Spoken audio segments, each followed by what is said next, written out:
ஆயிரம் வாசல் இதயம், அதில் ஆயிரம் எண்ணங்கள் உதயம்.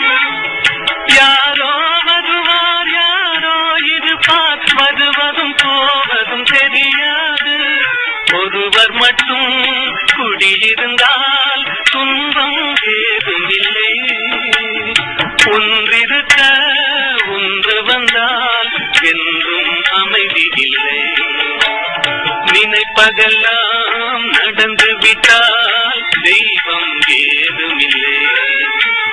நடந்ததையே நினைத்திருந்தால் அமைதி என்றும் இல்லை.